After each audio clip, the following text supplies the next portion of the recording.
ज्येष्ठ नेते भानुदास कोतकर भाजपच्या स्टेजवर दिसले.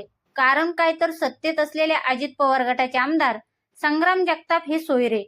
पण त्या पक्षासोबत युती कशी करायची, वैचारिक राजकारण कसं टिकवायचं आणि आपला मुद्दा घेऊन ते थेट भाजपच्या स्टेजवर दिसले. आता गेल्या 8 दिवसापासून प्रसार माध्यमातून अशा बातम्या आल्या की विखे, जगताप व कोतकर हे सगळे मिळून अहिल्यानगर महापालिका निवडणूक एकत्र लढवतील. अर्थात हे जर खरं समजायचं तर ज्येष्ठ नेते भानुदास कोतकर सुरुवातीला भाजप व आता शिवसेना यांच्याकडे का गेले?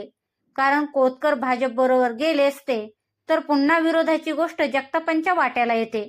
थोडक्यात काय तर कोतकरांच्या या पक्षप्रवेशामुळं एक गोष्ट निश्चित आहे, ती म्हणजे अहिल्यानगर महापालिकेमध्ये फक्त भाजप व राष्ट्रवादी एकत्र येतील. कोतकर एकत्र येण्याचे चान्सेस कमीच आहेत. म्हणजेच काय तर भाजप राष्ट्रवादी विरुद्ध शिवसेना विरुद्ध महाविकास आघाडी असा चौरंगी सामना अहिल्यानगरमध्ये होईल. आता या पुढची गोष्ट ही नवी रचना कोणाच्या पथ्यावर पडते आणि या मागचा मास्टरमाइंड नेमका कोण, याच विषयाचा आमचा हा स्पेशल रिपोर्ट. नमस्कार, मी गायत्री आणि आपण पाहतात नगरी पंच, नगरी राजकारणाचं निर्भीड आणि सडेतोड विश्लेषण. तर सुरुवात करूयात युती व कोतकर या एकत्रीकरणातून. आता अहिल्यानगर महापालिकेत परंपरेनुसार सत्ता शिवसेनेकडे, पण सध्या सत्ता आमदार जगताप यांची.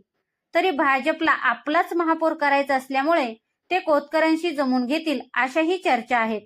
पण कोतकरांना भाजपमध्ये घेतल्यास स्थानिक निष्ठावंत कार्यकर्त्यांना डावललं जाईल, म्हणून स्थानिकांचा या पक्षप्रवेशाला विरोध होताना दिसतोय. त्यात आमदार जगताप यांनीही आपलाच महापौर करायचाय यासाठी पूर्ण तयारी सुरू केली. कोतकर, जगताप सगळे सोयरे कधीही एकच होतील, पण आपण मात्र बाजूला पडू अशी भीती भाजपला व शिवसेनेला वाटते. त्यामुळे त्यांनीही सोबळाची तयारी सुरू केली. असो, आपला विषय तो नाही. विषय येतो तो एकत्रीकरणाचा. हे एकत्रीकरण नसणार तर विलिनीकरण असणार आहे. पर्यायाने हा पक्षप्रवेश मान्य नसणारे काही इकडचे आणि तिकडचे सवतासुभा आखू शकतात, पण कोतकर महायुतीत येणार हे अंतिम सत्य. आता कोतकर महायुतीत फक्त 2029 पर्यंतच असतील, तेही तितकंच खरं. विधानसभेच्या वेळी तयारी करून ऐनवेळी माघार घेतल्यानं ओढवलेली कार्यकर्त्यांची नाराजी आता पुन्हा महानगरपालिकेला दिसणार नाही, याची काळजी कोतकर नक्कीच घेणार.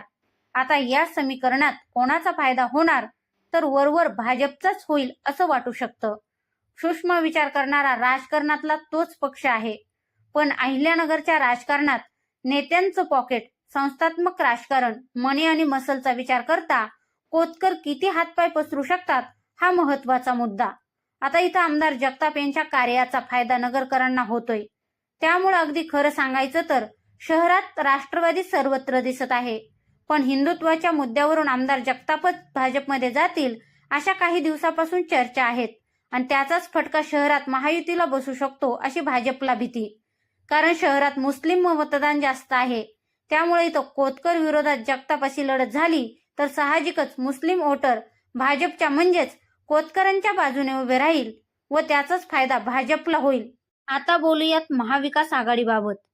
शहरातील महाविकास आघाडी एकत्र करण्याच्या मागं पवारांची स्क्रिप्ट असल्याचं बोललं जातंय.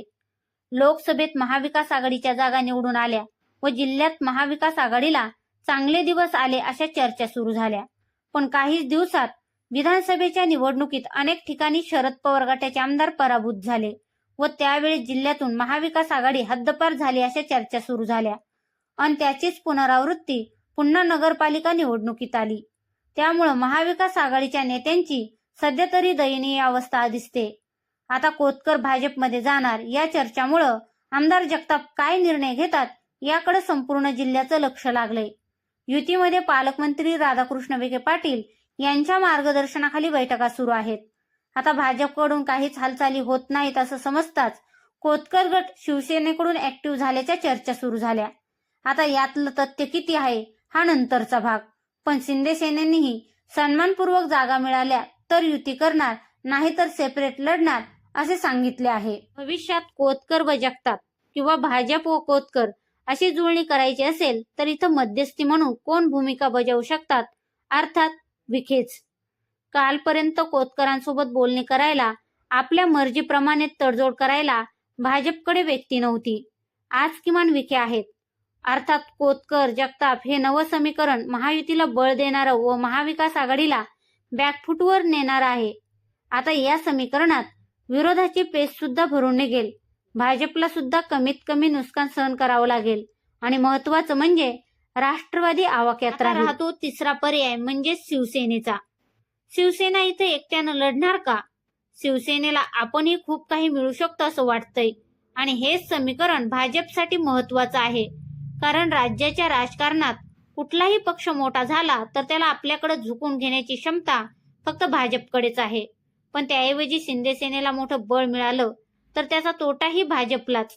अर्थात हे राजकारण विरोधाची स्पेस भाजप सोडून इतर पक्षाकडे शिफ्ट करण्याची प्रोसेस म्हणून पाहतो. यामध्ये जगताप, कोतकर हे आपापलं राजकारण सेटल करताना दिसत आहेत. आता येऊयात आपल्या मूळ प्रश्नाकडं. आता या सगळ्यांचा मास्टरमाइंड कोण आहेत? तर पालकमंत्री राधाकृष्ण विखे व माजी खासदार सुजय विखे हे दोनच नेते सध्या जिल्ह्याच्या राजकारणात डोक्याने खेळतायत असं म्हणतात. कारण सुरुवातीला बोलल्याप्रमाणे भाजप विरोधातील स्पेस महाविकास आघाडीकडे शिफ्ट न होता युतीतील दोन्ही पक्षाकडे शिफ्ट करण्याचं राजकारण पालकमंत्री विखे करतात असं म्हणता येईल. आमदार जगताप वरचढ ठरू नयेत म्हणून कोतकरांचं एकत्रित येणं तर दुसरीकडे महाविकास आघाडीचे ज्येष्ठ नेते बाळासाहेब थोरात या राजकारणात खेळताना दिसत आहेत. आजवर नैतिक राजकारणाची बाजू मांडणारे थोरात विलिनीकरणाच्या चर्चेपासून मात्र अलिप्त राहिलेत. थोडक्यात जगताप, कोतकर एकत्र झाल्याचं गणित विखे जाणून आहेत. आता या एकत्रीकरणामुळे निष्ठावंत व ज्येष्ठ कार्यकर्ते यांचं महत्व कमी होईल. अर्थात हे भाकरी फिरवणं झालं.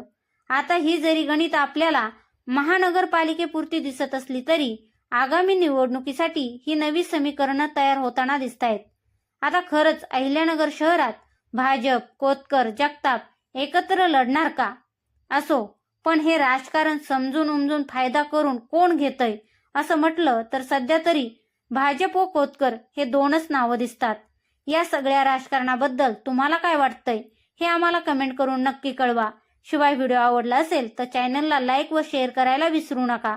पुन्हा भेटू नव्या विषयावर. तोपर्यंत जय महाराष्ट्र.